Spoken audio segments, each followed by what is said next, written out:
Good. Okay, welcome back to another podcast with Officially Built Different. All right, today we got a solid guest, a friend, someone who I'd consider a brother to me, leader and a guide in my life, truly. Justin Geo, owner of Trade Launch, 519 Painters. More importantly, a God-fearing man. Welcome. Wow, what an intro. Thank you, brother. It's not bad, eh? That's excellent. So you prepared for that one. I was. Is that ChatGPT?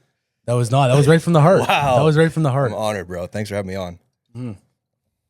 Okay, so first things first. I know a little bit of your story, obviously, from doing a whole bunch of stuff together the last year. But I want to start off for everybody here.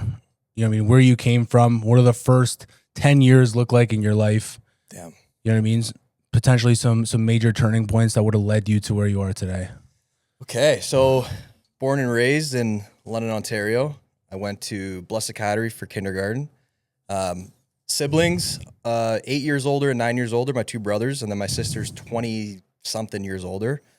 So big gap, baby of the family. Went to BK, went to St. Mark's, and then went to St. Mary's for choir school, and then didn't like it and came back to St. Mark's, graduated.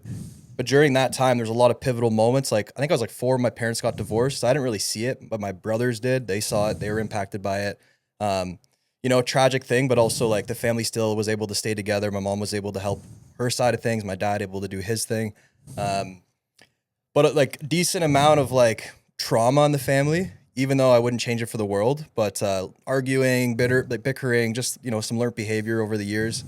That I was just more the observer of. So I kind of started to distance myself and like become more isolated from like the arguing and things like that. So when you were that young, would you say like you were pretty low key, like more or less passive? Very passive. I would be like watching SpongeBob while like shit was going down. And I remember just like very disconnected and like I started just going more internally. So I started like writing rap at like a very young age, like just rapping, like writing things down in my notes, just more kind of disconnected. Grade one, or going into grade one, I broke my leg like really bad on a ski accident. And actually we sued Cobble Hills. That lawsuit settled last year. So it was like fucking long thing. They put I rented skis. They put my skis on. I was going down this hill, snowy day. They forgot to take off the slalom poles off a drop. So I was kind of falling. I'm 6 or 5, like falling slalom. Fall off this big drop.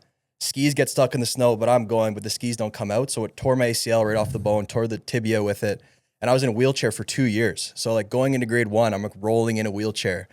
So like a lot of this stuff, I think it lowered my confidence growing up, where I felt like, just all these types of way. Luckily my mom, when I recovered, put me right into football. And that like allowed me to like not be, scared of my leg breaking or scared of all these things. And just cause I was so young that I wasn't like pampered in terms of like injuries. So I got into football and that like changed everything for me. So that was really like the biggest pivotal moment after the leg break, and just kind of finding like a group of guys, a team, and developing on myself through football. Okay, so public school, then you're pretty low key. Yeah. You know what I mean? At that point, who are you hanging out with? Like, what type of people are you hanging out with? Ooh. Like at first I was really hanging out with like the helpers, because I was in a wheelchair. So I was like chilling with the teachers. I had some helpers that like if I dropped my pencil case, they pick it up. I started kind of taking advantage of that, just fucking around, and people were helping me. True. And then like I was low key, but also like I would like rap at the talent shows and like do different things. So I was like a weird kid. Like I was playing, kickball, or it was like soccer, baseball, like that recess. That was so fire. I played that too. Hanging out with all different types of people. Got in some fights, like was kind of troubled a little bit in elementary school. So you got out of a wheelchair grade 2 or 3? End of grade 2. And then I was in a walker, like an old man walker for a while. And then I had this kid that I was beefing with. He kicked me in the leg, and I had to go back into a wheelchair for a bit. Damn. You get made fun of it all? Like for being No, my older brothers were there. So they were in like grade 8. So like they were like, and they were feared. Like my one brother knocked out one of the teachers. Like not because you chirped me or anything, but just like because he's just angry.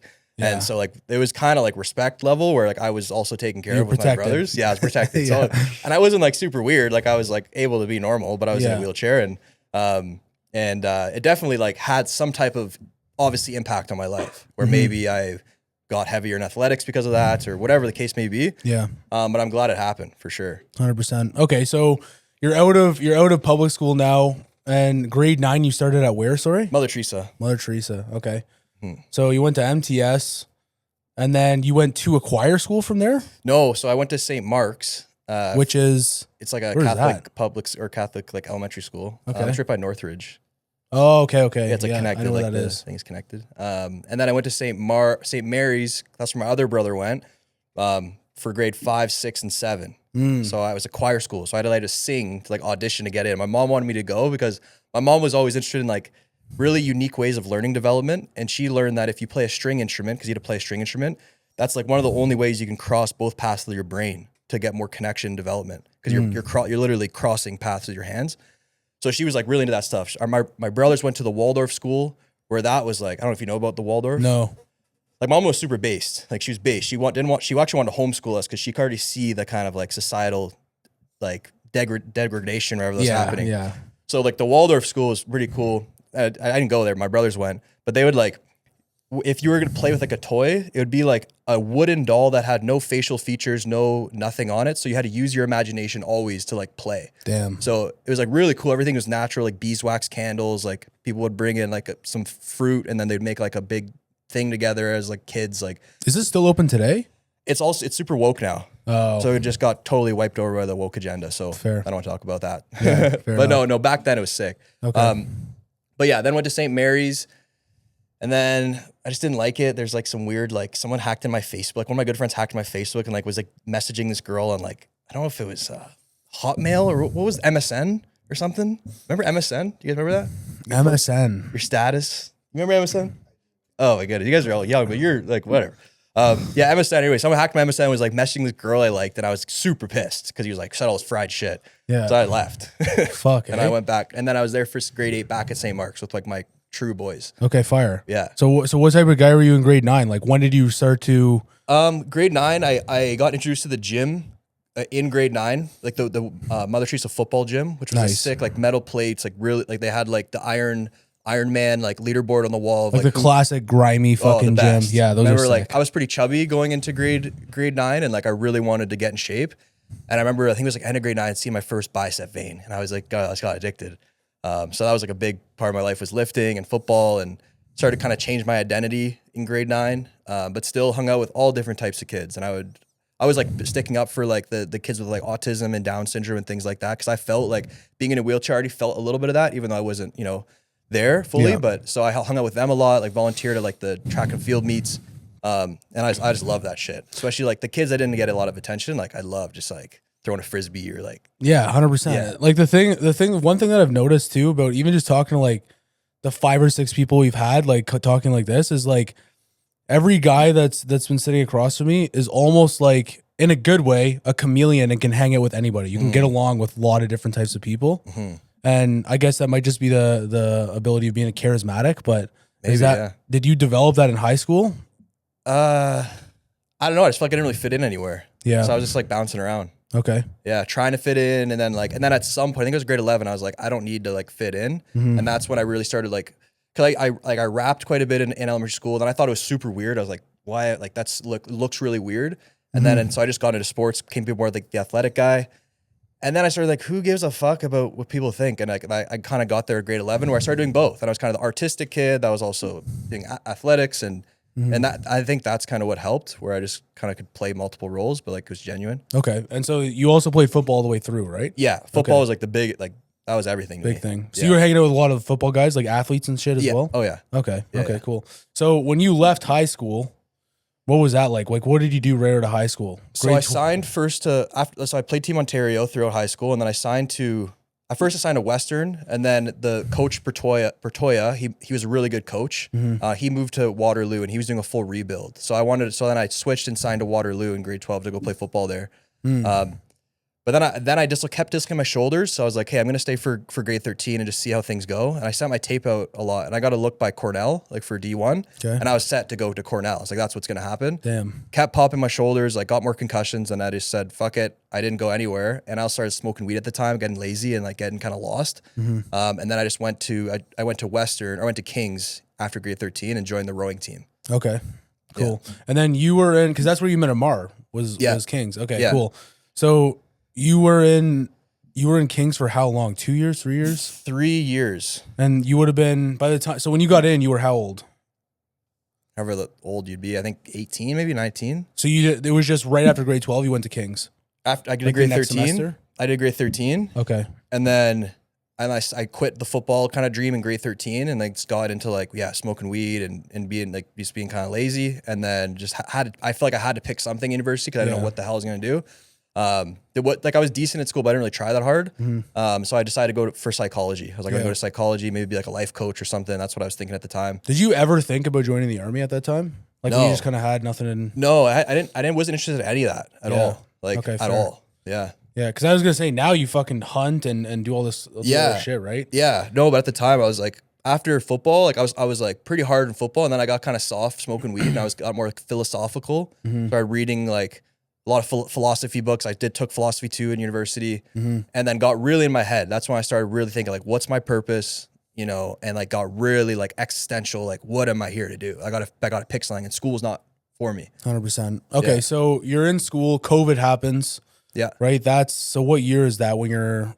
COVID happened right before I dropped out, I believe, or I dropped out right in the midst of COVID. It was somewhere around the fine line. It was like, or it was like there was like school was paused and then I just didn't go back or something like that. I forget how. Okay, cool. So at that point, did you start your first business in? No, so in school. So well, kinda like it wasn't really real business, but it was so during school. It was like my first year of school. I moved out and moved into my great uncle's house who like lived in Greece. So I just had to pay like hydro and just like stay there. And I was reading this book at the time called The Alchemist. Really interesting story. It's like a fictional kind of self-development book, but it's about like this young boy that's trying to find his like treasure, like find his purpose. And in one of the stories in the book, he finds this crystal shop where he meets his first mentor. And so you'll realize why I'm saying that. But I moved to my uncle's house. I'm reading this book, and I kept driving by this butcher shop, and I just felt like that was the fucking spot. I don't know why. Just like I would drive by Taza Market to go to school, and then one time I just cold approached him and just not like went inside the building. I saw the owner. It was like 8 p.m. He was mopping up for the day, and I was like, "Hey, can I work here?" And he's like, "Yeah." He's like, he said, "You know how to debone a chicken?" Because I didn't know they had a butcher shop. You know the story. I didn't know they had a butcher shop at the back. Yeah. And I completely lied to him. I was like, yeah, I know how to debone a chicken. He's like, show me tomorrow. Come back and show me tomorrow you can debone a chicken and then you can get a job. So I bought 2 chickens that night, went home. Some of my buddies were just hanging out at my place. I was like smoking weed and just like practicing on YouTube. I asked my brother James, because he's pretty good with that shit. I was like, send me some like, teach me how to debone a chicken. He sent me some YouTube videos. I was practicing. I went back the next day, completely like butchered it. You know, no pun intended, but like didn't do well. But he's like, you can be a grinder. So you can grind the scrap meat in the back and for the restaurants, for like the hamburgers. So that's why I was working there for a while. That turned into my first business because we had a bunch of scrap meat. So when I was grinding meat, I saw the chicken carcasses and other things in the back. So I started grinding that to sell as dog food. So then I started going door to door with flyers to do dog food and kind of trying that. At the same time, I also had a part-time job for this company called Student Maintenance Company. It's kind of a spin-off of Student Works where they did window cleaning, pressure washing, and I got a job as a canvasser there. Cool. So I was knocking on doors. I got $10 a lead, but they didn't know about C leads and B leads. And I didn't know about it either, but I would just tell everyone, hey, no worries. Like next year, I'll just follow up with you. What's your name? And then got their name, number. So every lead $10. Oh my God. So my goal was getting 10 leads an hour. So I was making, I worked 3 hours, I got 30 leads an hour. I was making, or 30 leads a shift. I was making $300. And the business owner at some point is like, bro, I can't do this anymore. Like none of these leads, like some of these leads are good, but like a lot of them are like next year. Yeah. Like that's a C lead, bro. Like, so that's hilarious. So real quick with this meat market. Yeah. Like what was, I know you said you read the book, The Alchemist. Oh, so he became that mentor. Like from The Alchemist. Yeah. He was like literally like, he was one of the most pivotal people in my life. How so? So he was from Florida and he scaled this, he had a slaughterhouse / butcher shop in Florida. So you would go to this place, you would pick the animal live that you want, they would slaughter it, and then you would get the meat. And he scaled that to 7 million, sold it, and then came back to London. I didn't know any of this stuff, but he started teaching me over time of how he runs a business, how he does payroll, how he does this, how he does that. And I was listening to audiobooks in the back at the time of like, give more value to wherever company you're at to like learn. So I like went on Wix and like developed his website, started building these like butcher boxes that I would do on Instagram and like get $10 commission per box I'd sell. And he was helping me with like all of that and also teaching me like the simple fucking things. Like when I took out a garbage, I would never put the garbage bag back. He's like, put the garbage bag back. Taught me how to use a screwdriver. Like I wasn't good. My dad was real estate. I didn't know how to like use a drill. Taught me how to do a drill. He was always building stuff in his company and always moving things, shelving around. He's always thinking about how the atmosphere would be when someone walked in. So like it was like once a week we're moving shelves, making it better, building shit. And I remember I would always be like drilling. I always break the drill bit. I'd break the drill bit, break drill bit. And he was super patient, just calm, patient. I wasn't used to that. I was thinking, oh, fuck, this guy's gonna fire me. But he's just like, hey, try again. Here's 20. Go until you get it right. Just kind of gave me my freedom to just build things. He's like, just build a shelf. I was like, I don't want to build a shelf. He's like, you'll figure it out. And I really liked that learning style because I could just learn and have his guidance, but he wasn't over my head. So that was really cool. That was really cool. So what would you say, like, 3 most important skills you learned just from simply him? How you do one thing's how you do everything. Simple scales, fancy fails. What do you mean by that? He just always just kept it simple. Had all these crazy ideas. He would just always say, walk before you run, walk before you run. He would move slowly, methodically. He would take his coffee break for 5 minutes and then go work for like 5 hours. And it is just a very simple man. Like didn't watch a lot of TV, didn't read a lot of these books. Like he just had his really simplistic style to him. Had his 2 Dobermans, had his kids. He was always talking about his family, like just a family guy, but also a grinder. Like we'd get there at 7 a.m. We'd be there till close, 8:30, close up shop. He'd be thinking about things, like about ways to grow the company. I just never was around that before. I was never really around, like I worked at like Silver City and like Rec Room and a bunch of different jobs, Richie's Restaurant, but never got to really be with the owner and see the mindset of like a business owner. Yeah. So I never even thought about business before then. Like I didn't have any plans on doing business. Wow. But seeing him do it inspired me. Okay. Having your own shop, like having your own thing. Damn. Okay, so how you do one thing is how you do everything. Simple scales, fancy fails. What's the third one? I would say just be authentic. Like he wouldn't change how he acted because of the customer. The customer might have complained about like a cut of meat. And he's like, this is what you asked for. Like it was straight up. It wasn't like, oh, let me like, and he would do it again, but he'd be like, he wouldn't like be like, oh, I'm so sorry. He would never like apologize if he didn't have to. And I like that a lot. He's very straight up. Very straight up. Another thing he taught me when he had this $7 million butcher shop that he scaled, he's like once a week, he's like, I would go and I would shovel the shit. Even as the business owner, I was exited, like I was like outside of the company, but like there's obviously animals and they were shitting and like he had to clean up shit. But he's like, once a week I would go and I would shovel the shit, even though I didn't have to, just to show the guys I was still involved. And that was actually a big thing. Damn. Like be willing to shovel shit no matter how big you get. So like I got to always remind myself to do. Just basically always making sure that you're never afraid to do the small things. And Exactly. I tell like all these guys know that. I tell these guys all the time, right? Yeah. It's like you can never be afraid to go back to zero. Yeah. Because if you're fearless with that, you never will go back to zero. Yeah, and you got to relate to every level of person in the company. Like there might be someone that's like a entry for us, like entry level painter. Maybe I'm paying them 18, 19 bucks an hour. At some point when I see revenue and all these numbers and how much we're spending, I start to disconnect from that person. So just, going back and relating to that. And that's something I got to do better on, honestly. I'm very outside the company and just me saying that right now is like, fuck, I got to go sweep up a job site, I think, soon.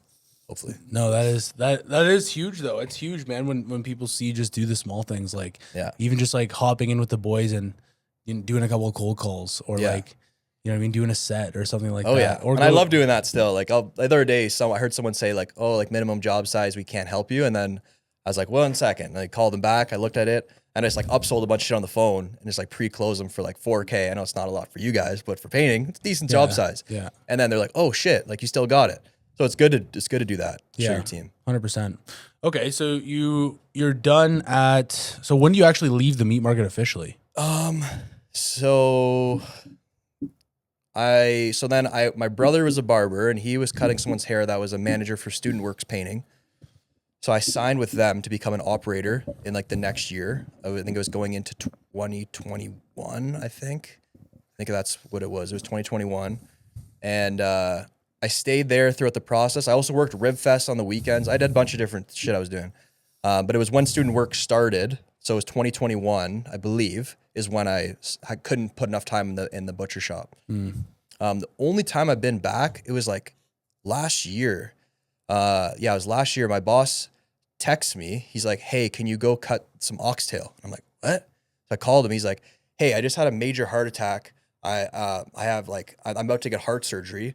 and my kids are busy. Can you go cut oxtail for someone? I'm like, you're a fucking savage. Like this is what you're thinking of on your about to get heart surgery, like cutting oxtail. So I went and cut oxtail. Yeah, that's gangster. And then we met after and talked about it. But that was like the one time I've been back. Yeah, that's fucking sick. So with Student Works, because I've never been in Student Works, I know obviously a lot of people haven't. What is that like?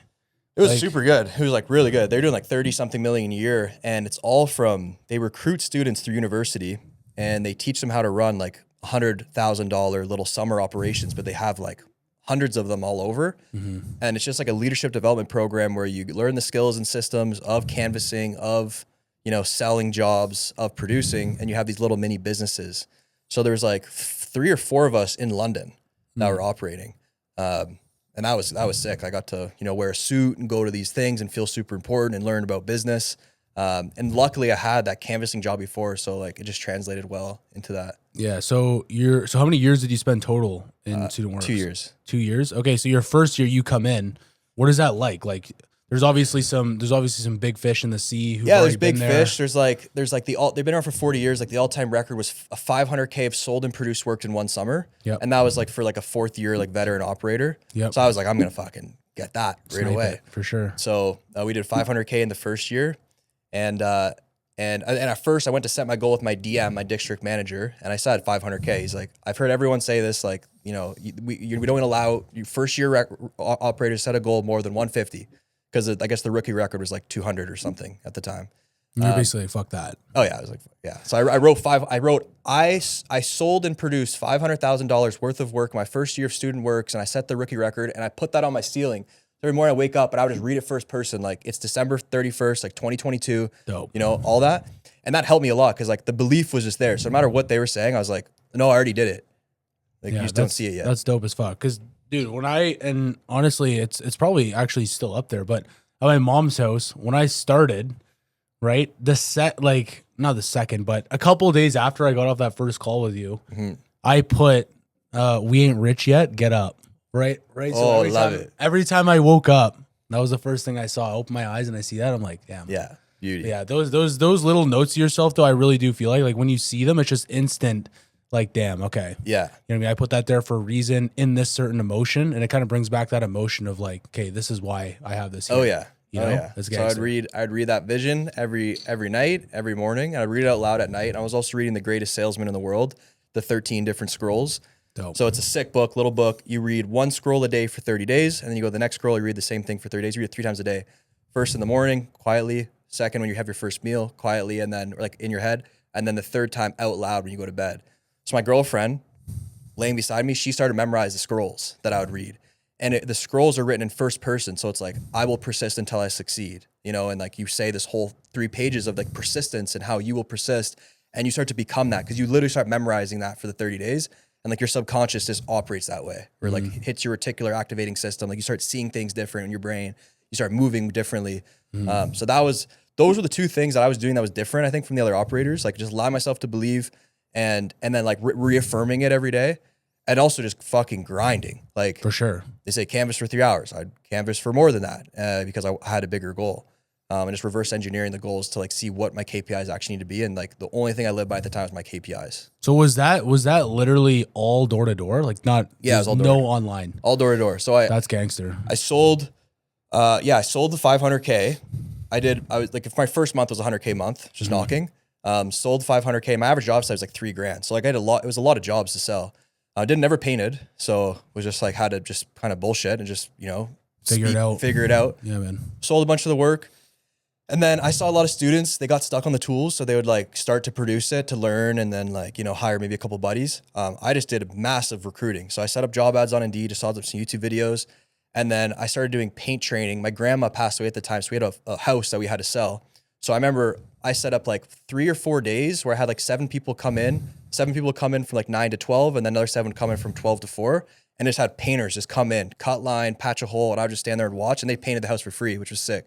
But I just saw them come in and then I started just picking who I wanted. So I had to have 12 painters to get all the work done in the summer because it's a summer company. So I had to build my 6 crews and then I hired a PM. So I had all that set up. So when I started, I just had like a manager. I started bringing that manager to the trainings with Student Works. So like the trainings were for the operator and no one's done a PM before. So I would just put him in the trainings and he would learn. And then it was going well. I bought this like ghetto ass van. It was going well. But then I found out at like a company event, we're all drinking, kind of hanging out, and some of the tea started spilling. And they're like, oh yeah, the PM is like sleeping with this painter, this girl. And like in his contract was you cannot bang any of the painters because I'll mess up the culture. Very clear rule. Because he's a good looking guy and like we had girls and guys and there's all young people. So I fired him the next morning. And that morning I get up to go to the van to run production, 6 crews, and the van's stolen. That was crazy. So I the Civic, you know the story. I had the Civic with the broken roof rack, and I had to take a 40-foot that day. So I'm like holding it. I've seen the photo. The photo's fucking nuts. Yeah, with the spare tire on it. It was fucked. But we made it work, and that was like really cool to see. Is like nothing can stop you if you have a clear vision and you are truly like dedicated to it. Where it's like there is no other way. Yeah. And the team rallied around and we made it happen. Well, that's just straight fucking persistence too. A lot of people crumble right there. Chapter 3 of the Scrolls, buddy. 100%. As soon as that happens, like there's so many people in this world too that would just fold right there. Yeah, and I was I was like not ready to fold, but I was like complaining in my head.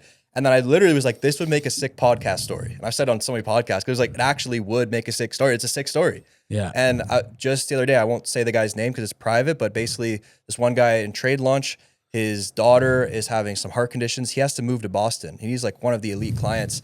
And he's like, dude, I have $1 million selling company. I need to move to Boston now. And I need to run my company still in Seattle. And we had a long call and I was like, this is a sick story. We're going to make it work. So I'm doing some extra trainings with him. Nice. And getting some estimators because that's really his bottleneck. But all these problems are just sick stories. Like the podcast would be boring if I was like, oh, it's just, easy. And that's the best part too. Like that's honestly, I say the exact same thing in my head where it's like anytime that you go through some shit or you have to make a tough decision or have a tough conversation, it's like, dude, the podcast would be so boring if you were just like, one day I woke up, I started a company, everything went perfect, and now I'm doing $5 million a year. It's the hero's journey. You need the shadow of the soul. Like, and I was just showing my my senior PM Jay today the hero's journey, the line. Same thing. You've drawn it for me before, right? Yeah. And it was just it's so sick, like to actually see it, and really like emotionally be like, damn, like I see myself right here, and this is what I need to do, right? Because we're all the heroes. Like if you decide to be, you can be the bystander. If you want to be the extra in the movie, you can, like easily. For sure, it's easier. For sure. Or you could. I'm going to be the hero. 100%. And I'm going to go slay the dragon, get the gold, bring it back for the family, and nothing will stop me. And if you 100%. actually believe that, you'll get goosebumps when problems come. Oh, for sure, for sure. And that's the other thing too, where it's like when I get problems, the first thing I do is literally thank God. Yeah, dude. Honestly. Because if you pray for strength, you're going to get obstacles. 100%. And that's the same thing where it's like, I remember early stages too. I was like, you know what? Like, I'm ready. Like, God, whatever you fucking throw at me, man, I'm here. I'm going to take it. Yeah.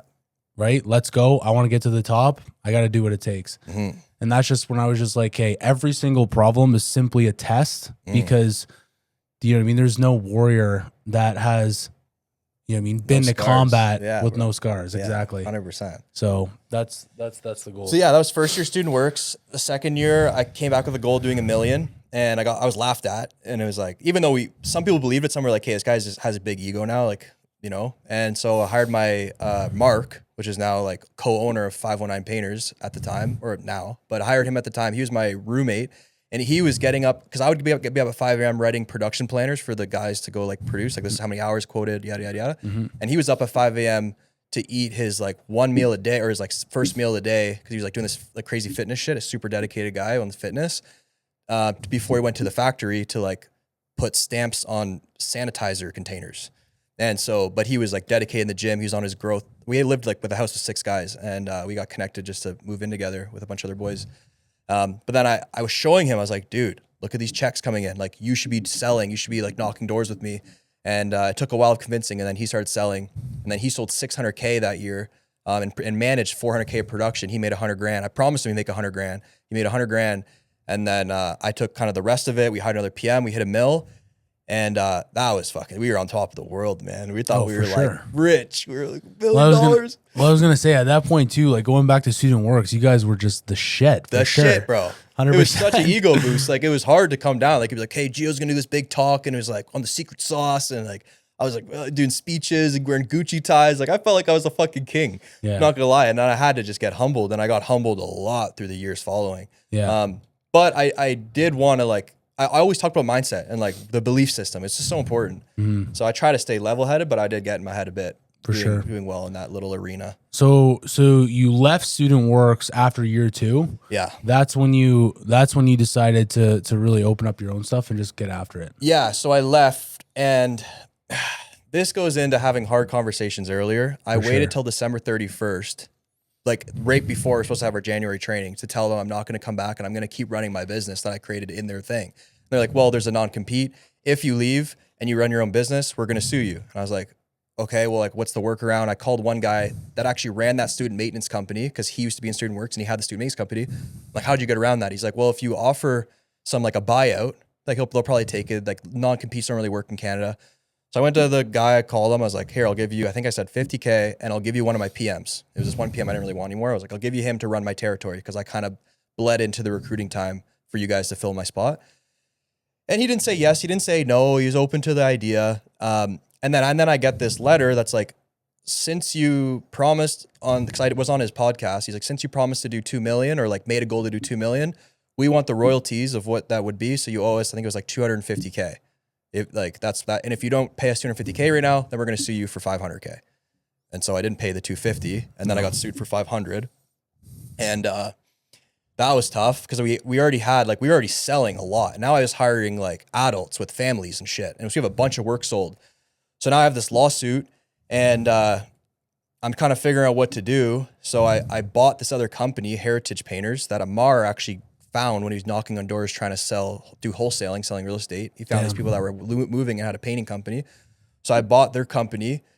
And then I was going to move all the contracts from 519 under Heritage. So then the Trojan horse them. But then I talked to a lawyer. He's like, that's super illegal. Like, you can't do that. And so I just settled the lawsuit. I think I paid him like 120K. And it was all over Zoom. It was freaking the weirdest thing. COVID?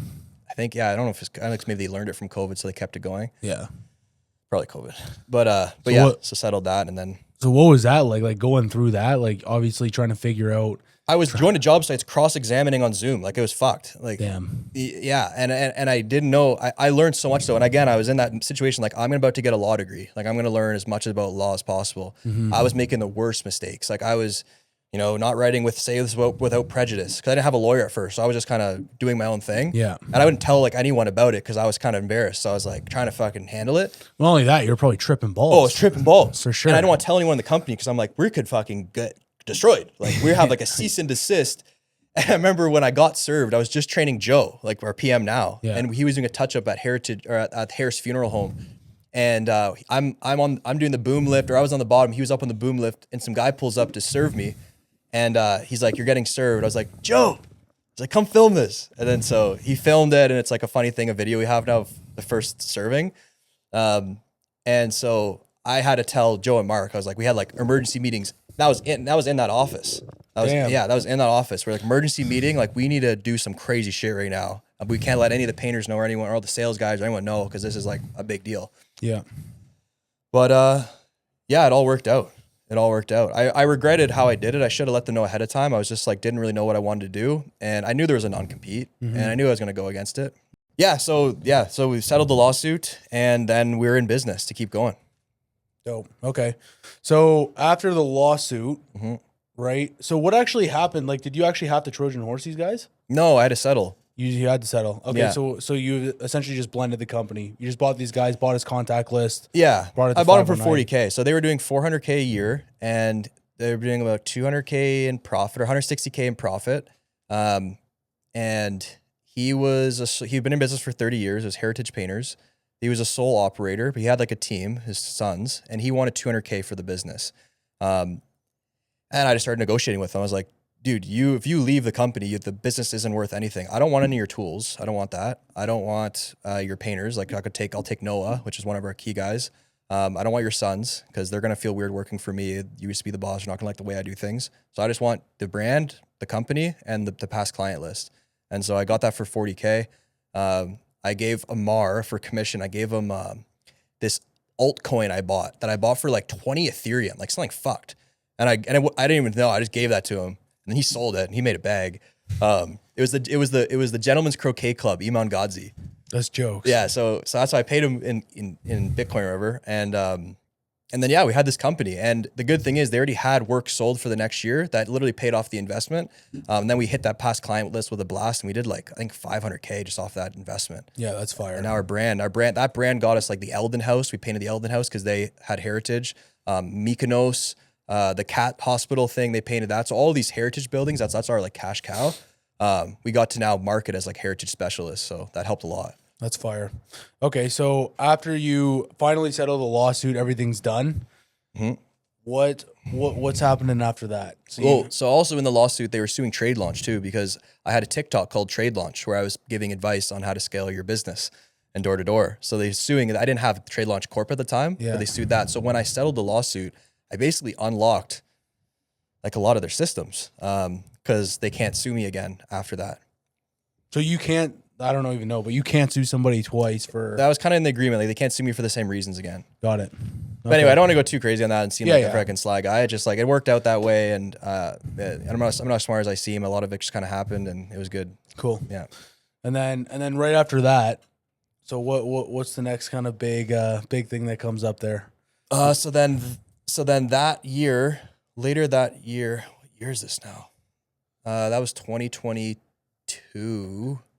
Then we doubled the business. We hit 2 million, and then the next year we doubled it again, hit 4.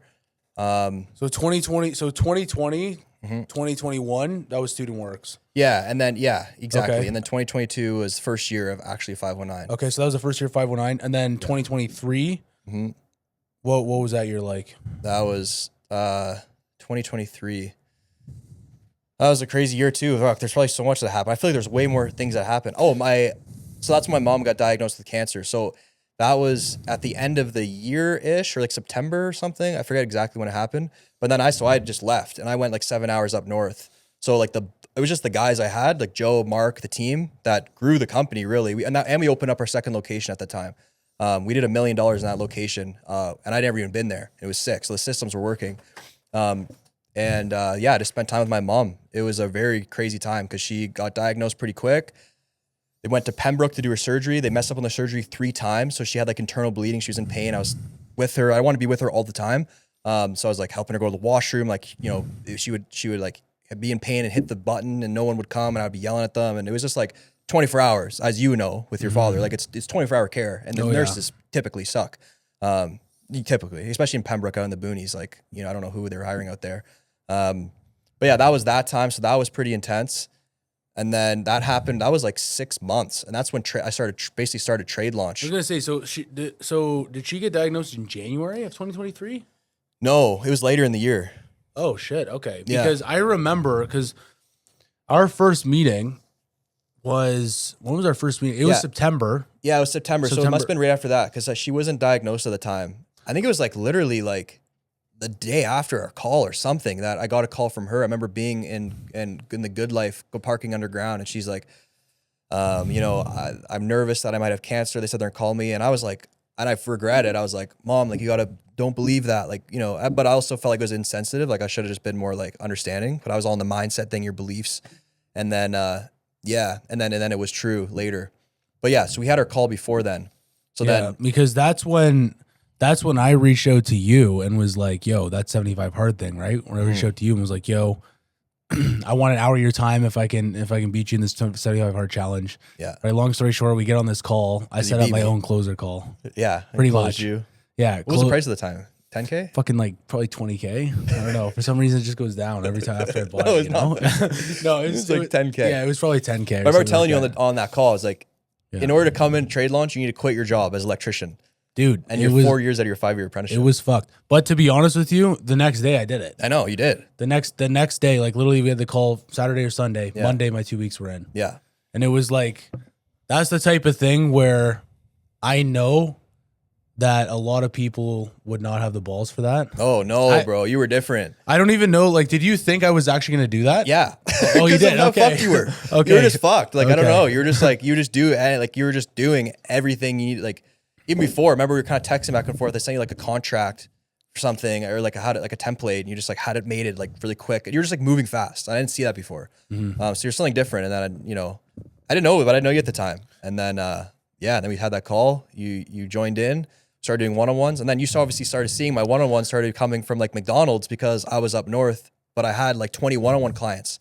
So I was hitting one-on-ones and then going back and forth. Well, I was gonna say I strongly remember that when you're messaging me and being like, yo, bro, like, could we move this back like 30 minutes? And then you pop up and like you got like the quality of like a fucking like 1970s fucking like VHS, and you're in a McDonald's, you know, like I can count the pixels and shit, but we got it the fuck done. We got it like, done, man. And that was probably the best, like legit, like the best time to build that shit, man, because I just love those building blocks. Like looking back on it now, that time of just all out hustle, doing whatever it fucking takes. Yeah. I mean, we're obviously still that way now, but it's just such a different grind when you're in those first 6 months. Yeah. Like I remember being in the Pembroke Hospital in the CAF on Zoom with you. And we were doing rehearsal of the setup call. We were like role playing and we were walking around like the cafeteria, like pretending to be a client.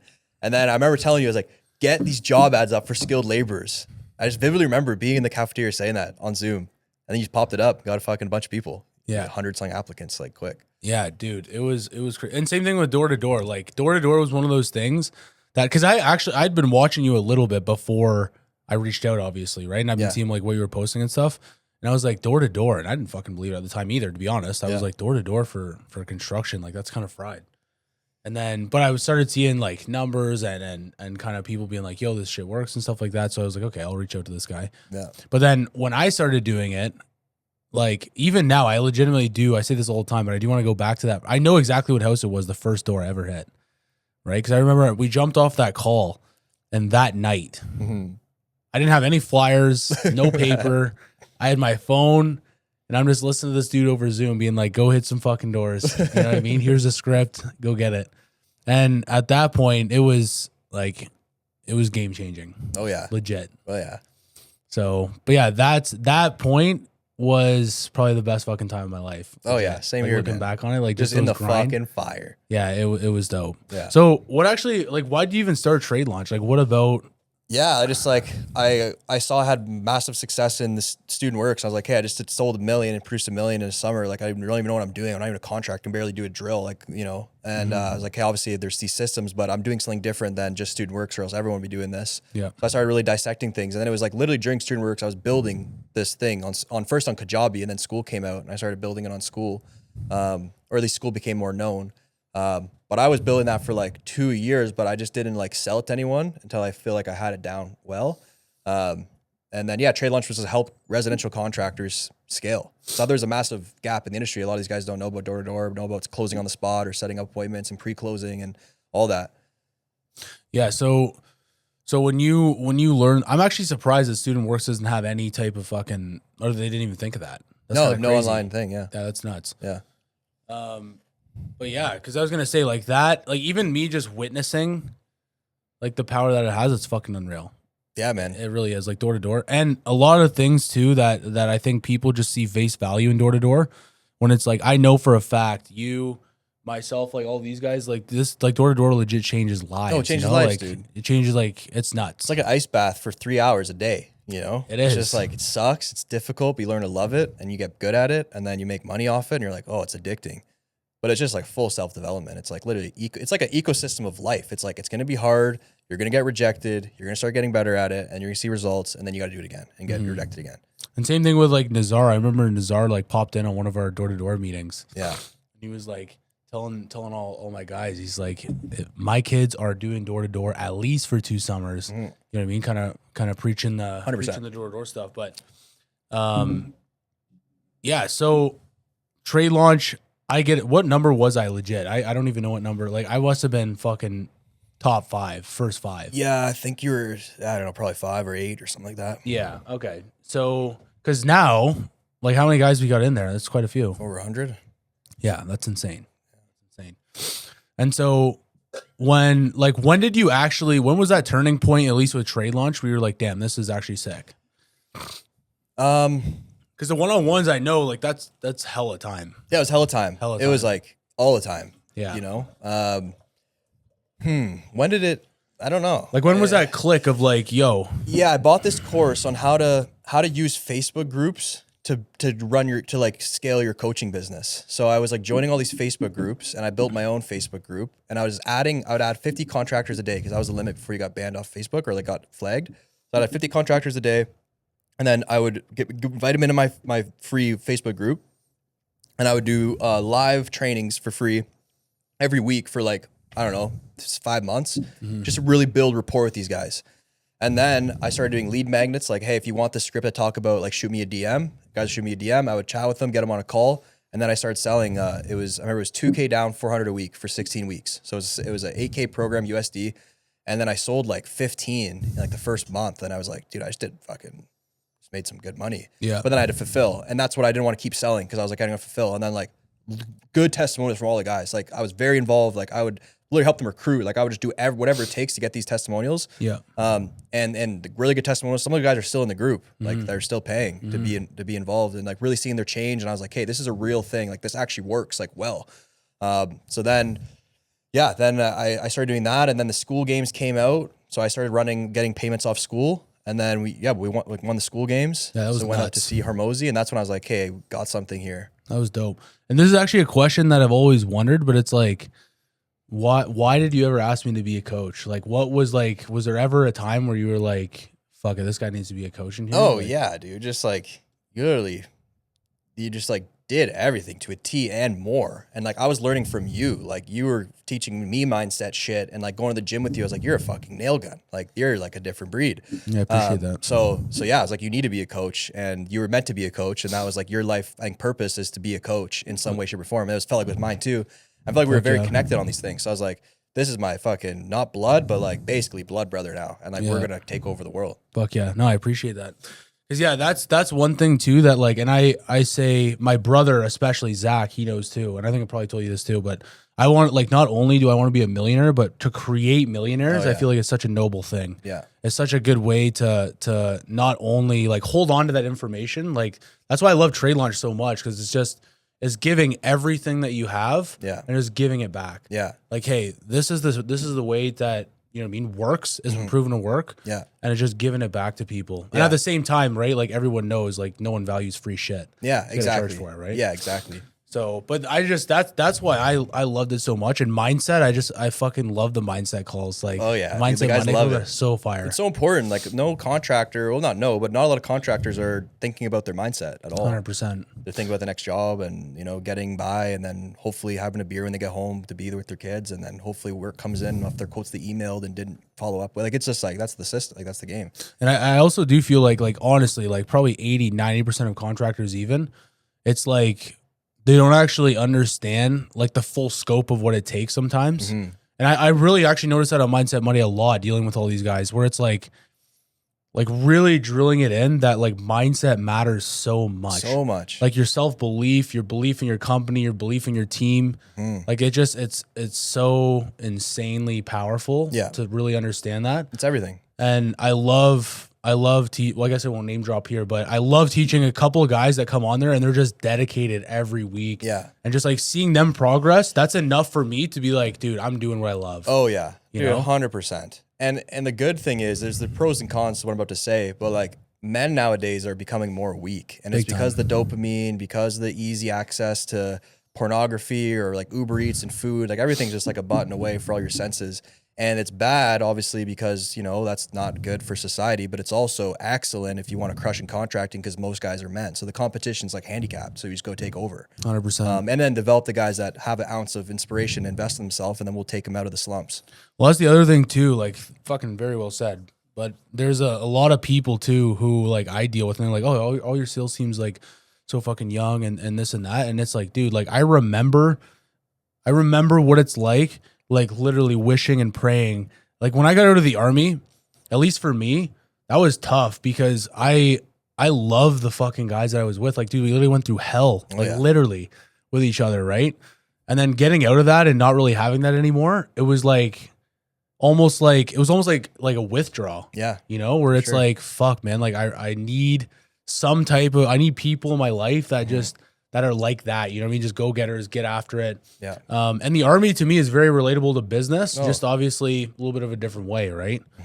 But I was praying to like meet people like you, Jackson, Amar, right? And so I know what it was like 16, 17, 18, 19 years old and just wishing for a group that's willing to at least just teach you and help you and not talk about weed and girls and drugs and like that's all, man. And it's hard to find for some reason. Because there's a lot of different breeds out there that feel alienated because people don't value the same things that a lot of these one-off guys that are like these entrepreneurial or like growth mindset guys. Like you get isolated. You're like the black sheep if you're in university and you're thinking about self-development and all this stuff. You're kind of like alienated a little bit. Because they're like, dude, like what are you trying to dream about?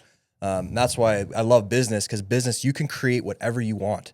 And it's not just like you're creating a club, like you're creating a space for people to come in. You create the culture. The culture also starts getting created by who you bring in.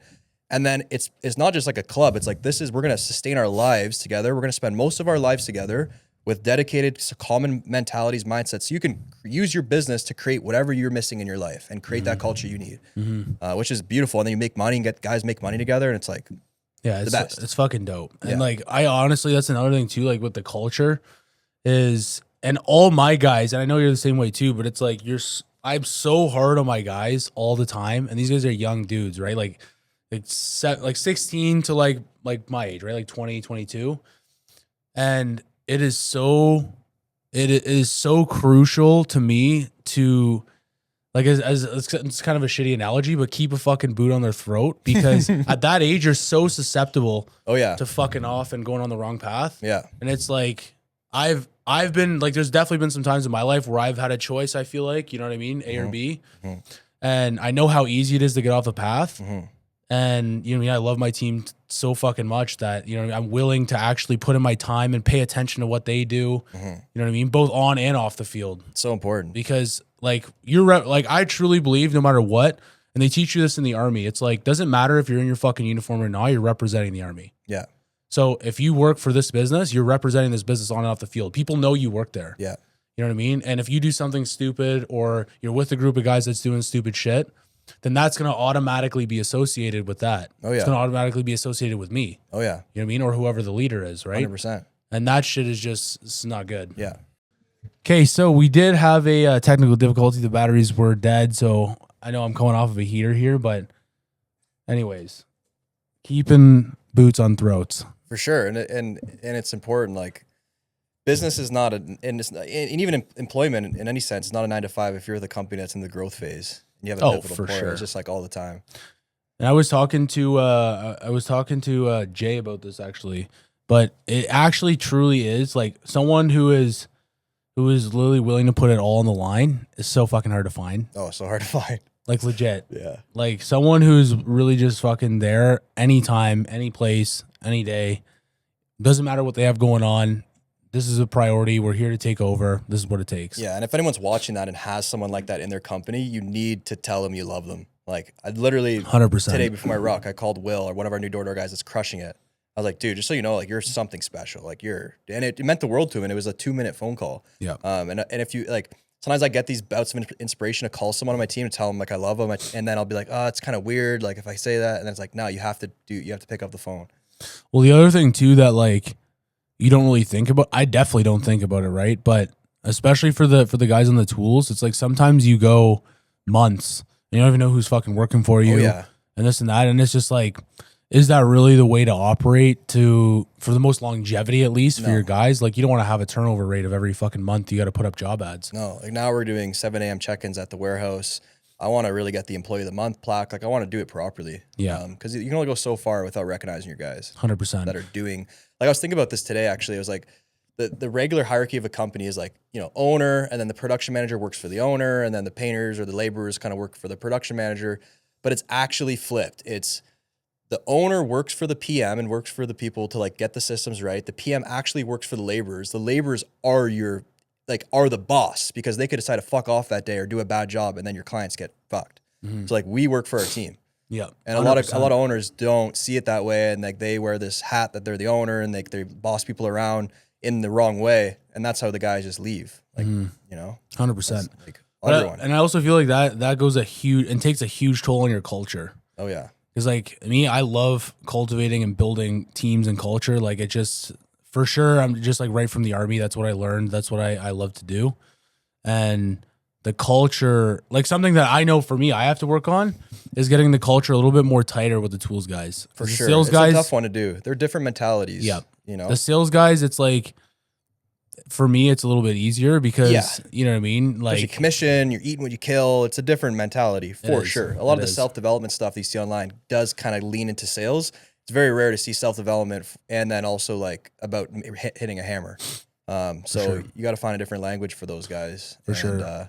Well, one thing too that I would say though is, at the end of the day, right? Like I would say your PMs are a little bit different, right? That you can make into a fucking great ass time, but like just strictly laborers, like people just in the field, in the fucking trenches.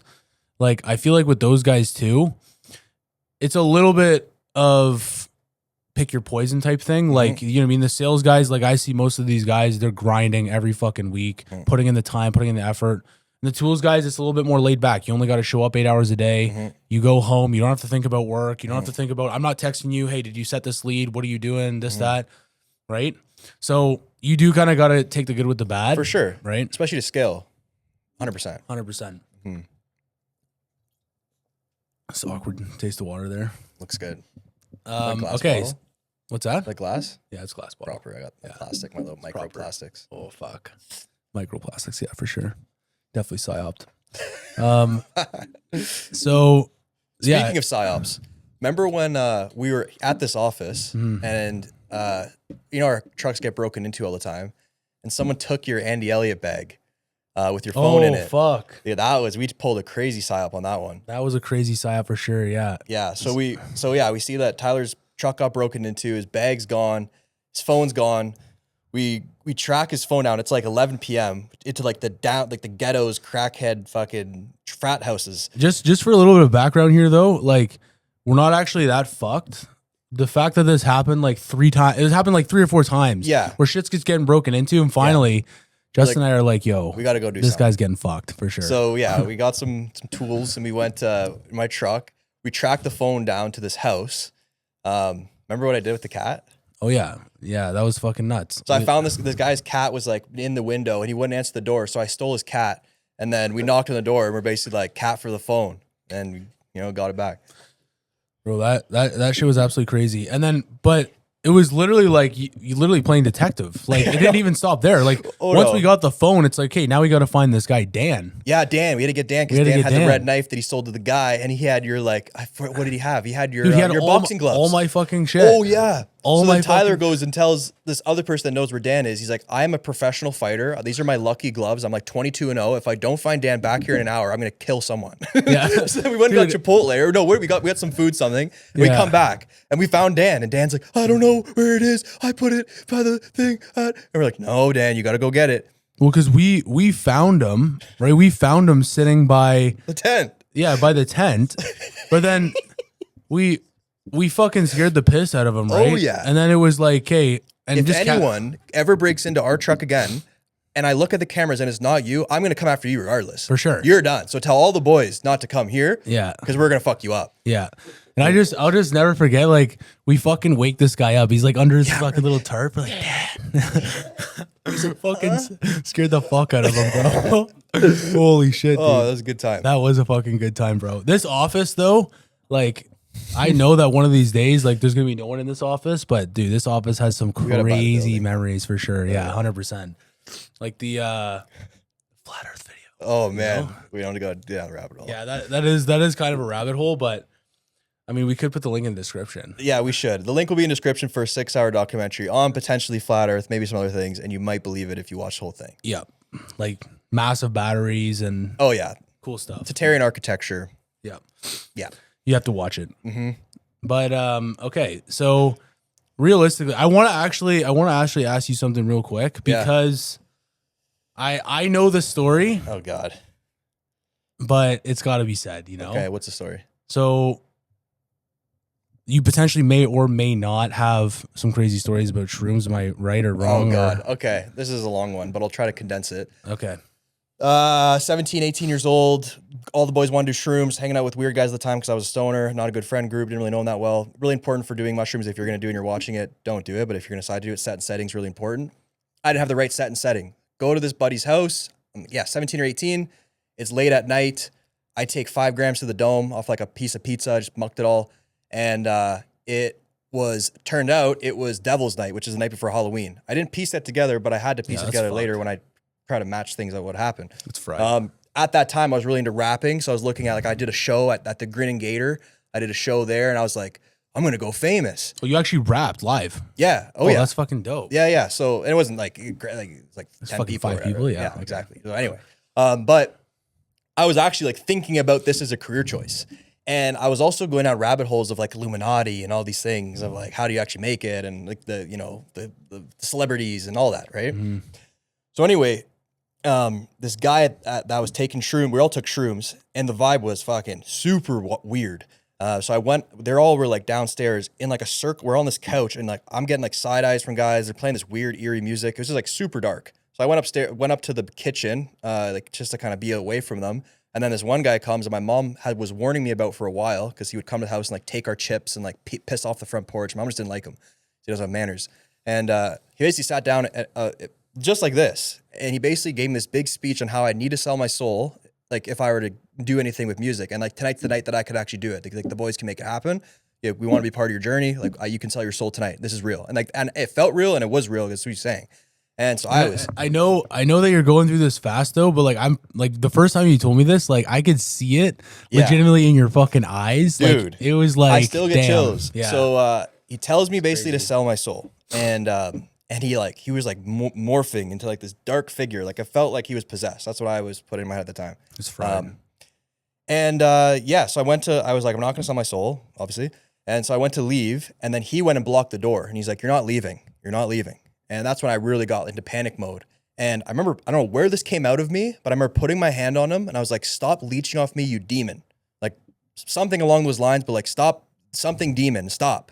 And he puked right away, and and he had long hair, and he falls on his four on his fours, and his hair's droopy. Look at the grudge, like on the ground with vomit everywhere.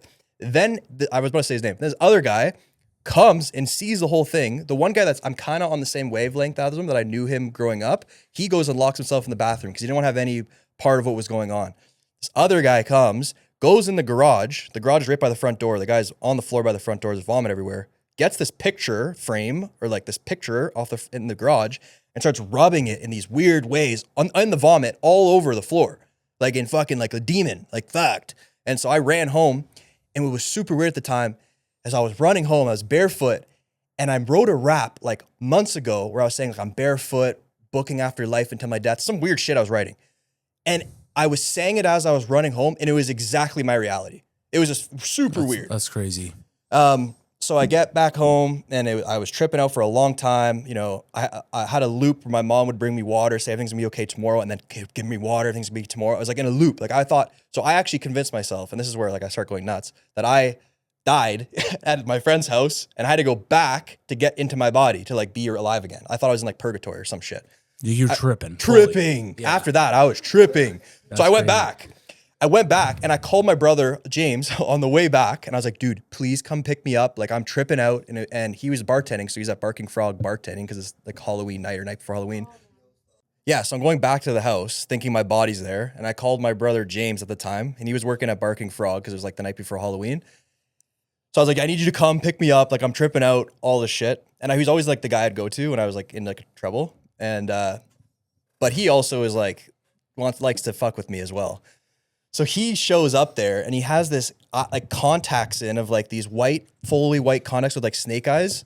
So he pulls up, he's like, Justin. And I'm like, ah. Anyway, I go back to his house, I stay the night. And I long story short, I stopped hanging out with those guys, which was the best thing that ever happened to me. Like that shroom trip was meant to be. It got me totally away from everything I was doing at the time, to being a degenerate, smoking weed, thinking all this stuff. There's so many blended stories here, but I was working at Southside Group. There's Vito Frigia, he runs Southside Group, really wealthy guy in London. And I was working as a landscaper, taking care of all the lots by Southdale and Wonderland. I was told my buddy about this situation, how I'm never doing shrooms again. And he's like, dude, like mushrooms are really cool. They help you build your brain cells and all this stuff, and trying to show me like the cool side of it. To put this back in perspective, after that shroom trip, I booked I booked a trip to Hollyhock, which is this like little mindfulness resort in BC on this little island, because I wanted to get away from everyone and like digest my thoughts, like of what's going on. Because I was literally tripping out. Like I would stay at McDonald's just because the lights were on 24/7 because I was scared of the dark. Like I was tripping. I literally thought I'd encounter with the devil. And so I booked this trip to Hollyhock, and I started working this landscaping job to get some money saved up so I could go to this trip. And this is kind of like that. I'm 18 years old, kind of 19 years old, like that gap year time. So he shows me Joe Rogan's podcast as I'm landscaping. He's like, listen to this guy, Paul Stamets. He talks about mycology. He's like the world's leading mycologist, which is studies of mushrooms. And like, I started learning some cool things about him. I found like the Japanese subway system was literally built off mushrooms. They put different oats in the main cities and let a piece of oats in the main cities and let this fungi grow. And based on how it grew, the nature's way, they like designed the subway system off that. Bunch of really cool stuff. I was like, okay, this is cool. What I didn't know, I started studying Paul Stamets, studying this stuff because I thought it was cool and it was helping me get over my fear of like what just happened. It's like my way to cope. What I didn't know is that Paul Stamets worked at that resort that I was going to. So I became like a fan of Paul Stamets, not knowing that he worked at this thing in BC. And I remember I was at Hollyhock in BC, this little resort. There's like 1,000 people. Like I was volunteering there for a month, staying there for free. You live off the land, you do silent retreats, you know, all this stuff. And I remember asking someone if they knew about Paul Stamets, and they're like, he works here. And he's doing this like bee experiment with the honeybees and this mushrooms or some shit. So this is crazy. It all came full circle. I was like, everything's meant to be. Everything lines up. And that was a big takeaway. That was another pivotal moment in my growing up phase. And so when you actually went there, were you looking to basically like find some relief on like, I was why looking the fuck to this find happened? myself. Oh yeah. And it was crazy. like a super like soft place. Like all the guys were like really soft, and it was like everyone's meditating, and you know, now knowing what I know now with like orthodoxy and like that was all probably demonic too, to be honest. But it was cool to be there and just like go in like the old growth forest, like walking bare feet and just like digest like what is my life path, what just happened, and figure out where I wanted to go from there. So at that point, because you also did work with Wim Hof. Yeah. So then after that, I became a Wim Hof instructor. Yeah, that's dope. And did you actually meet him? Yeah, I hiked some mountains with him and slamming glacier water and then started teaching people how to do ice baths. Yeah, that's I did that as another way to cope, like through all the trauma in my mind of this shroom trip, because I was like super stressed out and like watching videos on how to calm stress. I found a breathing video of Wim Hof, so I started doing the breathing. This is also while I was working at Taza now. It's like all it's connected, but damn. So you were actually really tripping. Oh yeah, dude. Like you were like, I thought that I was being attacked by the devil. Like fuck. I thought I was like Dunzo. Yeah. Honestly, it was like, you know, I'm young and I took shrooms and it was bad. But I actually truly believe that happened. Like I still to this day, like it wasn't, I've done shrooms after that and had great experiences. But that one was so real. Like there was some deep energy that happened. Yeah, that's fried. Was real. For sure. And so I just needed to find my path. Luckily now I've found Christ, but at the time I didn't. And I was just trying to find all these other methods. 100%. So when you... So did you stop rapping for a bit then after that? Like so I stopped rapping because I realized what I was writing was coming into reality. Oh, fuck. And I was like, I'm not saying the stuff I want to be living. So then I started writing things that I actually want to be living. And then now I still write stuff, and like, but it's all about entrepreneurship and development and that kind of stuff. Just because it's my own way of just releasing like my thoughts. And going back to that too, I think, you know what I mean? Like potentially maybe not because you wrote it, because you kept rapping it. You sang it. Yeah. You know, you literally sang it in fruition. Like, yeah. I firmly believe that. Because I would write, but I would also like think of bars in my head and then like keep memorizing them and keep saying them so I wouldn't forget them, and then like put on instrumental. And so it was like literally manifesting or something. Like, yeah. Because I really believe the words you say are very important. 100%. Like, yeah. 60-second of bars live. Okay. This is a good one. Okay. Jump out of bed in the morning. I'm killing my goals, so I'm mourning. For the glory, I'm hungry and horny. I'm living out my success story. Only see me with studs in my orbit. We treat ourselves like we're important. Like a sponge, I'm abundance absorbent. Then reinvest in my mind like a mortgage. I'm building my financial fortress. One brick at a time with the mortar. I take chaos, line it in order. Now you see us, we're dining on porter. Houses. Gorgeous. Your doubts, I can't afford them. Your fears are part of the story. Only way out is by running towards them. Oh, there we go. That is fire. But that's the stuff I started writing, because like that's what I actually want to believe, and that's what I want to. If I'm gonna say something, I want to say it properly. Totally, 100%, dude. And that's the other thing too, like the fucking rap that we made is dope. Gangster, dude. We should try and get that in this video somehow. Yeah, build a rapport. That's a to your neighbor. She's hungry for more, dude. Honestly, and that was my first time. I gotta say that was my first time ever like legit rapping. So fun, man. And that was super fun. Yeah, you put the mic, you get in your zone. You like, feel the beat out a little bit. You get creative with your words. It's fun. Yeah. Yeah, no, that was super fucking fun. Okay, so now what are we even talking Where are about? we? I don't even fucking know. We're in my life. We're in the web. Seriously. Okay, so when did you fucking move to this office? When did that happen? I don't know. Is that when you met Jackson when you came here? No, so I was doing work for Tim Tattersall. We were painting his exterior, and then he told me about these offices, and then Amar was already in this office, and it just worked out that he was like, because he owns this building, so he owns this building, and then John, the guy that rents them, he just like sublets the top half and then rents to all of us. But we were painting his house, and then he told us this is a cool spot. You Is should work Tim the at. dude with the Bentley? Yes, That's him. and the Okay. Aston Martin. Okay, cool. Yeah. That's dope. Sick guy.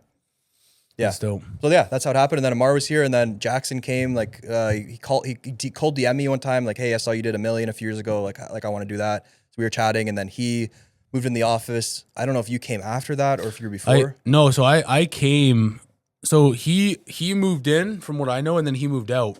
So when I came here, it was literally just you and Amar. Yeah.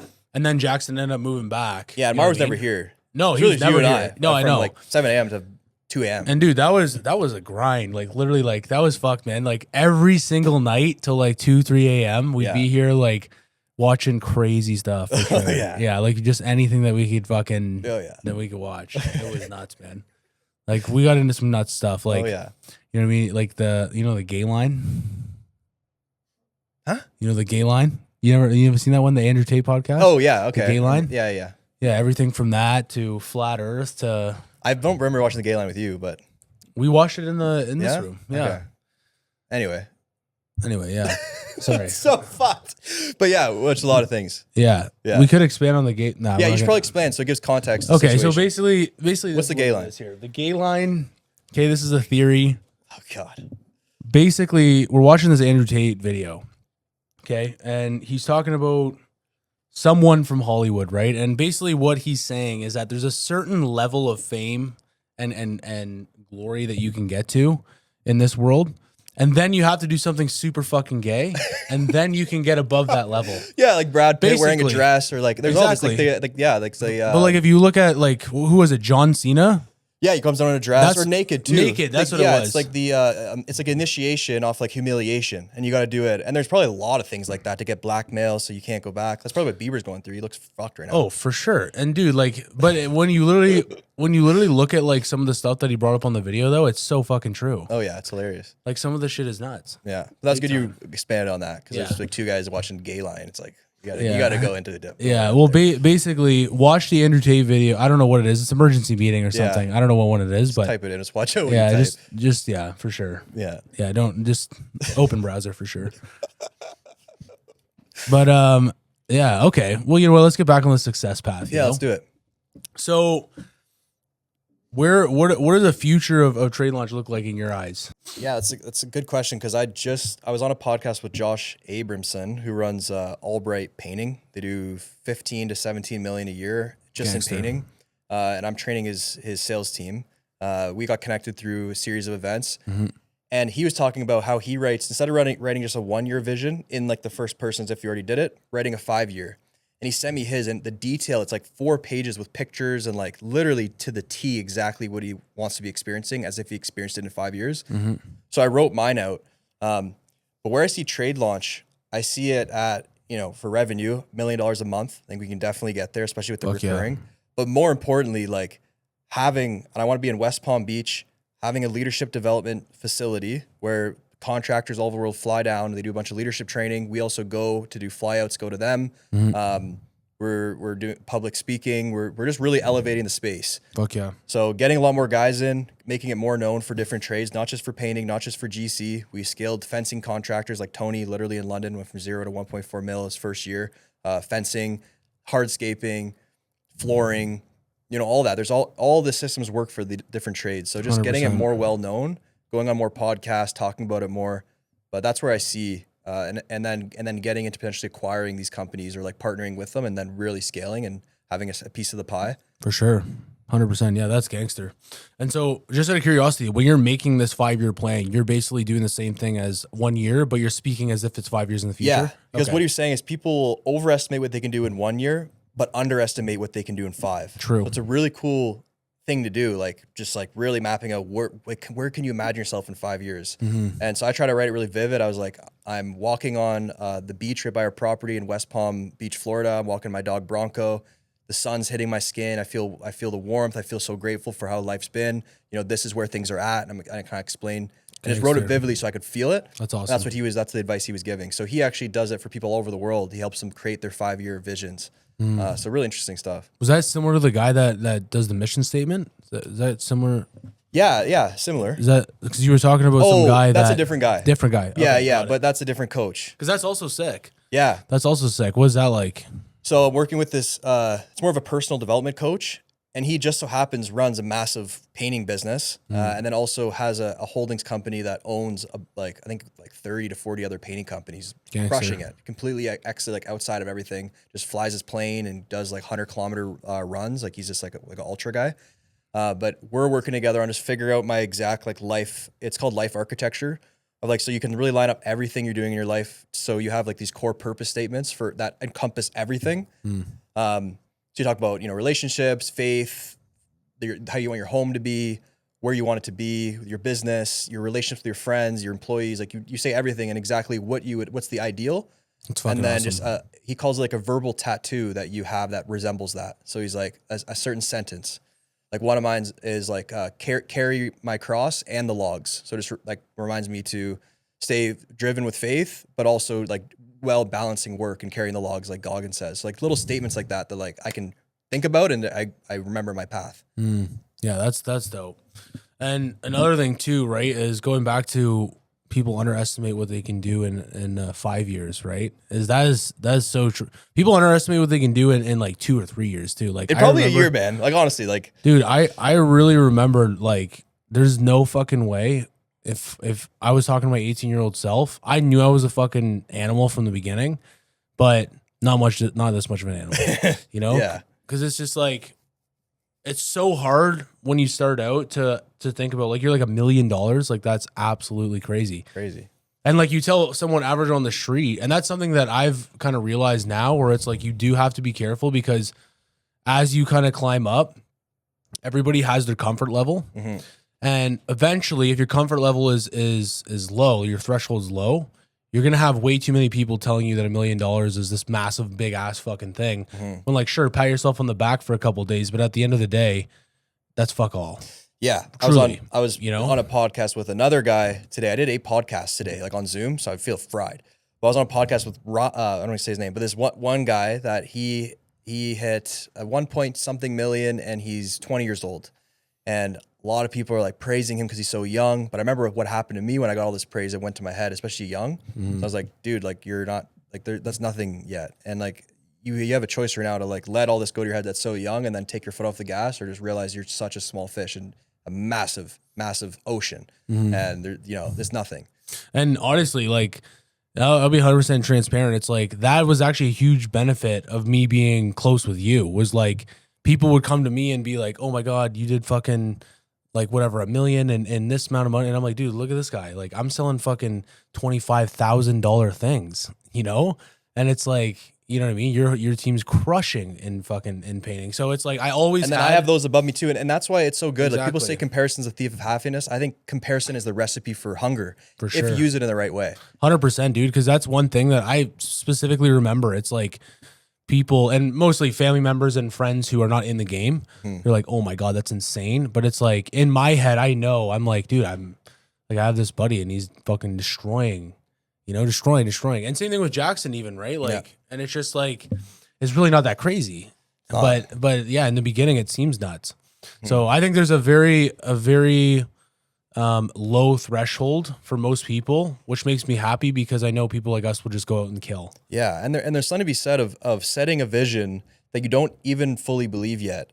But it's having full unwavering faith that it's possible. And then you'll meet people along the way and you'll build a team and you'll have these certain conversations that seem unrelated, but that all will relate if you keep the faith for the goal. And that's why I like writing the vision, keeping it somewhere you can see it so you don't forget that. And there is literally a part in your brain, I'm sure Amar talked about this too, like called the reticular activating system, and it recognizes patterns. So you can program that part of your brain for the patterns you want to recognize. And it's not even like visual patterns. It's like literally like emotional cues and patterns of maybe who to talk to and what way to turn. It's really interesting. Like, it's like when, you know, in GTA, when you get in that one car and then you start seeing that car everywhere, that's like a representation of your brain. Like, when you think about something all the time and you hear it, you will see more of it, or at least find the path to that. So you got to remind yourself of it. And that gives me lowers my stress, where I start having these big goals and worrying about actually, now that I understand what it takes. Before, when I didn't understand what it took, it actually almost felt easier, because you just kind of learn as you go. You don't think about, you don't anticipate the stress of what it's going to be. You just have, you're so, almost like, it's uninformed optimism. For sure. You just go. And then reminding yourself of that. And that was a big thing I took away from the guy doing 15 million. He's like, I asked him all these systems. He's like, I just write out my vision for 5 years and I just trust with faith, and it just happens. And I'm like, damn, like, that's what I used to really think about. But now, knowing all the systems I get in my head about all the things I have to develop, and I get almost, unenthused to go do it. So really cool. Just to go back to the basics. I was going to say, I also think, because sometimes, you know, I think everybody in business will find themselves like that, where they just get so analytical with like systems and fucking rules and this and that. And at the end of the day, it's like, dude, like, sometimes I take like 3-4 hours and I just think about where I'm going to go. Yeah. And I just draw it out on my whiteboard. And I'm like, hey, boom, this is going to happen. This is going to happen. I don't know how it's going to happen yet, but I know it's going to happen. Yeah. And it's like, even just doing that, at least, you know what I mean? Once a week, once every couple weeks.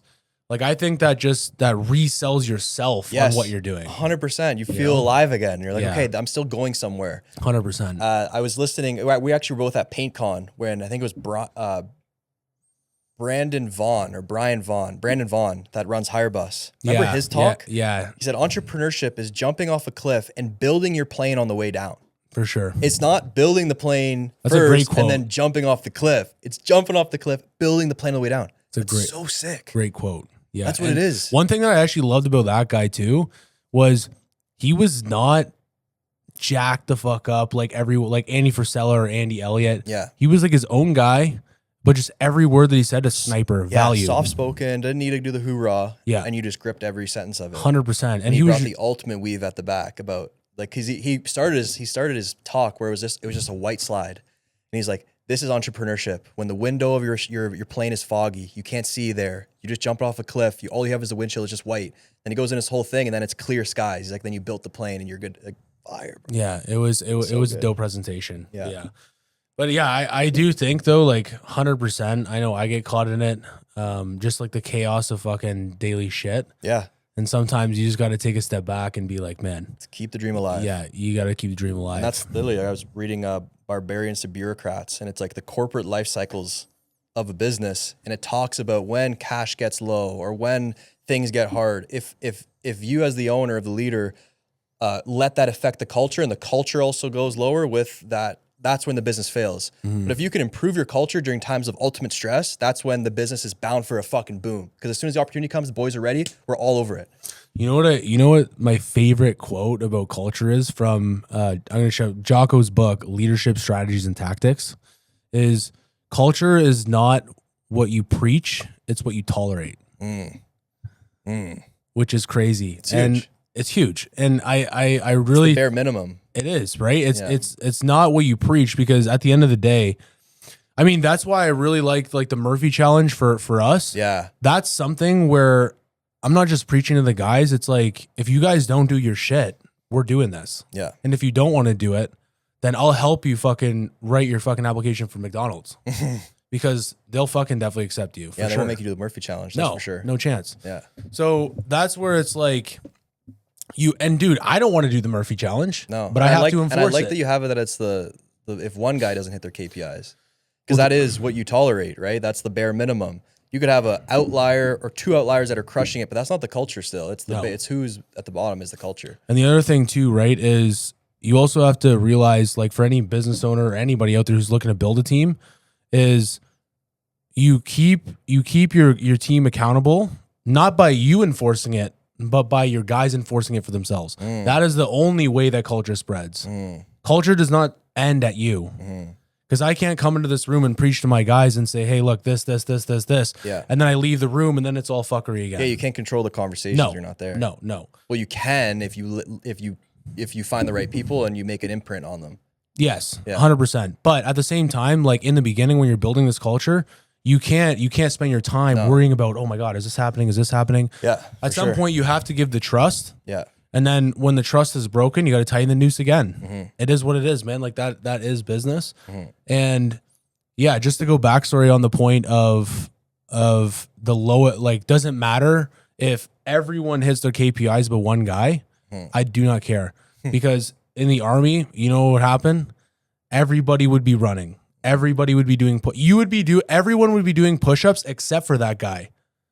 I swear to God. Wow, so his team suffered because of him. Dude, we would ruck for like 20K. And the guy that fucked off, he would be like in a Jeep driving beside us. Because then it's more or less like, hey, look, you just fucked your buddies over hard. That's sick. But then you know what happens at the barracks that night? He's getting fucked up in the bear pit. Absolutely. Dude, everyone jumps in the bear pit and he's getting fucked. You know what I mean? And then at that point, that's when you start to see those guys drop out. Like guys are going to drop out or they're going to raise their standards. Like it's only one or two options. And I know that sounds extreme. Like there's probably people on here like, bro. No, that's what a commission job comes down to too. 100%. The bottom of the barrel will just weed out. 100%. And that's where it's like, I love all of my guys, but I hope that they also always know that there's always going to be someone out there who's going to be hungry and just waiting. You know? And I like that. I like the suffering with your team and just like suffering solo. All of it's important. Suffering's so important because you can literally prepare for the stress that's to come. And I remember listening to Joe Rogan. He was just basically like, with the ice bath, with fasting, with doing all these challenges to yourself, you're preparing yourself for the stress that's to come. And that's what I took when I moved out. I took a lot of time. That's why I got into the ice bath stuff because I felt too comfortable, but I knew I needed to train my stress tolerance. I got into the running, got into 100%. The ice baths, did the week fast, like all those things like helped me actually like see what I'm made of to know, okay, I can handle it when, you know, shit goes south. And that was the other thing too, where it's like, dude, even just putting yourself in those stressful situations, I truly feel is just going to raise your stress tolerance like so much. Like if you just put yourself in a stressful situation purposely, like an ice bath, or maybe going hot, like hot sauna, something like that, or a long run. Like I really do believe if you can handle the physical pain, mental pain is pretty similar. I got a buddy that I forget what the name is, but it's like hydromac, or I forget the name, but it's hypophiliac or something, where you always feel like you're going to be sick or die. Like you're always tripping in your head. Yeah, you like go to the doctor a lot. Like you're just like really anxious about your health. And so he was struggling with that. This was your buddy? Yeah, so this is my buddy. So he was struggling with that, and I took him to my land up north. It's 6 hours away up in Barry's Bay. We have 600 acres that my grandma got for the apocalypse when she's a gangster. And no cell service, nothing. And I told him we were just going up for a camping trip. What I didn't tell him is I didn't bring any food, and I only brought fishing rods and like water. So we get there, we're way in the boonies, no cells, nothing works. Like and it's just like there's like a little log cabin. You have a wood fire stove. Like it's back to the basics. And I was like, you're going to be okay. But I didn't bring any food, and we're only going to eat what we catch. We didn't catch anything for 3 days. This guy was tripping out, but we caught the fish. We didn't even like fillet it. We just put on a stick, cooked it. It was the best thing ever. And it really did help him to see like, okay, I can eat for not, like, I'm probably going to be fine. I have a house, I have food. Like I don't have to keep checking my pulse and shit. And that goes to show like, we're all humans. We're capable of so much. Yeah. And I think it's also, kind of touching on that, I think it's Alex Hormozy who says it. Someone, I believe I watched this and they had said it. But essentially, when you talk about like basic fear, like no matter what your fear is, whether it's whatever that is or anything else, right? It really comes down to like, am I going to die? You know what I mean? Like every single fear comes down to that. Because it's like, for example, if I take this sales job, you know what I mean? You're not scared of the sales job. You're scared of what happens if you don't make the money. Because if you don't make the money, then you're going to be broke. And if you're broke, you can't afford groceries. And if you can't afford groceries, you can't afford like a space to live. And if you can't afford that, you're going to be homeless. And if you can't afford anything after that, you're going to die. You're going to starve to death. And that's like, have you seen that pyramid, like Maslow's hierarchy of needs? It's like basic at the bottom. It goes up all the way to enlightenment.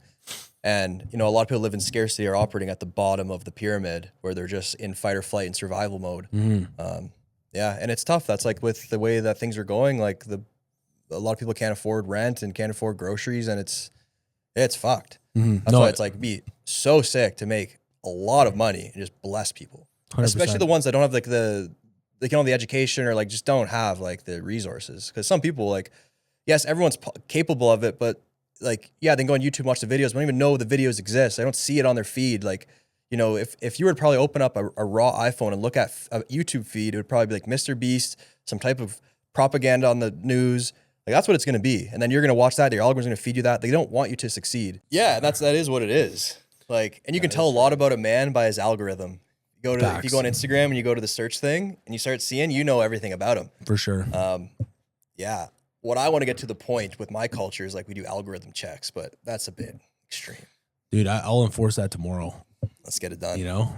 Yeah, and my algorithm used to be bad too. And then you have to literally go to the photos that are not for you anymore to see and go to them and click not interested. And you got to keep doing that on your algorithm until it changes. And then go to the stuff you want, motivational clips, whatever, and start liking all those. You can change your algorithm. Yeah. It'd be sick if there's like an AI service that's like change your algorithm. You plug your phone in. Right away. Just like everything you want. What do you want to be when you grow up? And then it just gives you that. I bet you if you gave your logins to ChatGPT, it might be able to. It probably can do that already. It probably could, yeah, for sure. We're behind the curve. For sure. Yeah, we're fine. We'll get another one. Yeah, we're like 2019 here, but that's fine. Yeah. No, but I also like the algorithm checks is fucking sick. That's actually a sick idea. I didn't really think of that, to be honest, but that would be dope. Because I know for a fact, like at least for me, like right now I'm doing a fast from social media. I don't have Instagram. I only have my company Facebook right now because it's like sometimes I know, like I'm self-aware enough to be like, okay, you know what I mean? Like I'm spending like half an hour a day. Yeah. Like to me, an hour a day, that's fucked. Oh yeah. An hour a day. Like that's insane. So yeah, I think this is like week 2 for me. Yeah. With no fucking Instagram at all. Good, man. So. Fasting is good. Like fasting from like for me, like I'll get, especially in like a holiday season, I'll start mucking food. Like I just muck like bad. Like, and then I just like, okay, I got to fast for like 3 days at least to like recalibrate. Yeah. So it's good, man. If whatever you're struggling with or going doing too much of, fast from it. Well, I think fasting too in general, like doing, which is funny because I had never heard anybody call it a water fast except for your brother James. Yeah, like, so if you don't eat food, you just drink water. Yeah, because he told me that, and I'm like, bro, what the fuck? I'm like, dude, you're gonna die. 3 days with no fucking water. Yeah. But yeah. Anyways, have you seen my YouTube video of the week fast? No, dude, it's 5 years old. James did the 4 day, and then I sent him a 7 day, and like it's hilarious, man. Just like 5 years ago, like what I was thinking and what I was talking about. That's dope. You got to send it to me. I will. I'll watch it. Yeah. That's fucking hilarious. But no, I do think fasting is fucking insane. And like, cause you introduced me to fasting. I didn't really fast before I knew you. Yeah. And it's like, we still got to go up to the land. We got to do that. Dude, I'm down. Even this summer, I'm down. Yeah. That'd be fucking crazy, man. Man, remember I got chased by the bear? Yeah, dude, that was fucked. I went for a week fast at that land, and I'm fishing, catching what I eat, whatever.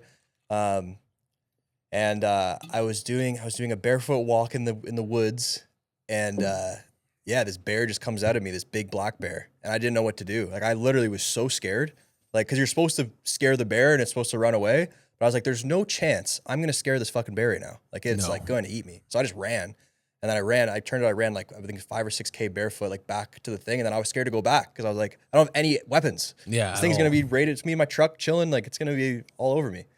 But yeah, that's fucking fried. Survived. So when you go up there, like, because obviously you've done it before, do you bring like tent, nothing?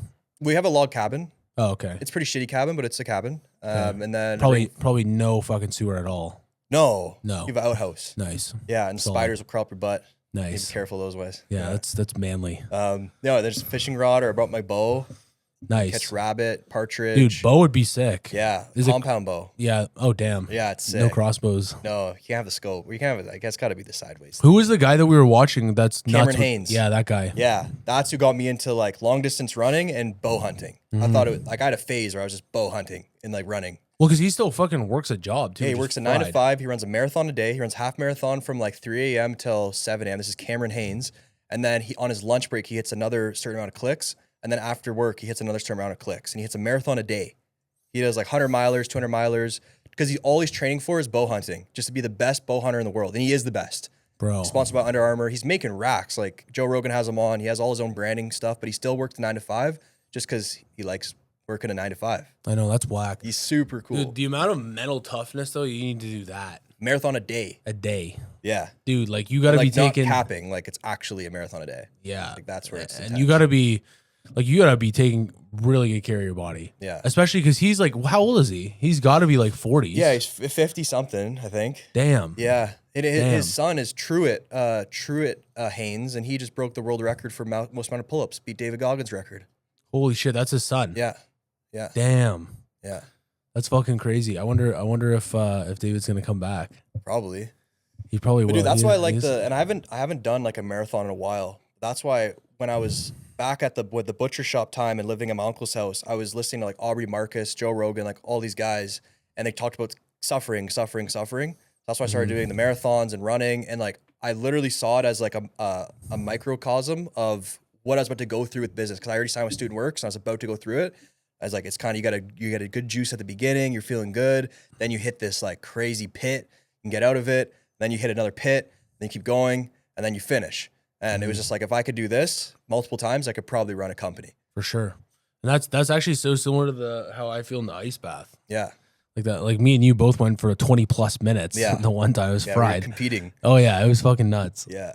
But yeah, with that it's intense, man, because like the first 2 minutes suck. Oh, suck. Like, oh yeah, what sucks the most is the time before getting in. Yeah, thinking about it. For sure. You got to get in. I know. And then that first 2 minutes, man, is like literally like if you can pass the first like 5 minutes, you can go 30, 40 minutes. That's dude, it's a metaphor. Yeah. It really is. It's a metaphor for doors. You get past the first 4 doors, you're good to keep going. Yeah, get a few rejections out of the way. Cruising. That's actually so true. Yeah, for anyone listening, they should look up Wim Hof, like gangster. Yeah, because I remember you and Amar, we used to do it in the office floor a little bit. Oh yeah, the Wim Hof breathing. Yeah, that was you and I. Or I don't even know if Amar was there, but that was you and I. We should do a company one. You guys all come to my office, like your guys, my guys. We do a big Wim Hof thing. We got a little ice tub. We do a full Wim Hof experience. That's dope. So I can train it. Like I had to learn all the back end stuff, because like you had to be certified to train it, and like pass these exams of like what it does to your blood, the alkalinity of your blood, and how it affects your brainstem. I have a horse trough too. Bring perfect. Yeah, perfect. So we literally bring that thing in the garage. Yeah, fucking load that bitch up with water. So interesting, man. Like Wim Hof, they hooked him up to some shit, and he basically did the breathing, and then they took some of his blood, and he had more adrenaline doing when he did the breath hold, part of the breathing method that you do for the Wim Hof, than someone bungee jumping for the first time. Because you get into your brainstem, because you've done it. You obviously held your breath for a long time after doing it, and your brain is not used to that. So your brain pumps adrenaline. Not only that though, like at least from like I was vibrating. Oh like, yeah, I was like. Yeah, it's crazy. It was crazy. It's so man. easy to do in 15 minutes. Yeah, and that was probably my first time, I think, in the office doing it. Yeah, but that was the first time where I was like, holy fuck, because there actually is so much power behind your breath alone. Yeah, like it just controls everything. Oh yeah, because it's literally the bridge. Like you have your autonomic nervous system, the things that happen automatically, like your heartbeat, blinking, whatever, and then you have your or it's like your parasympathetic nervous system, your sympathetic. That's like moving your arms. Like you can control your sympathetic.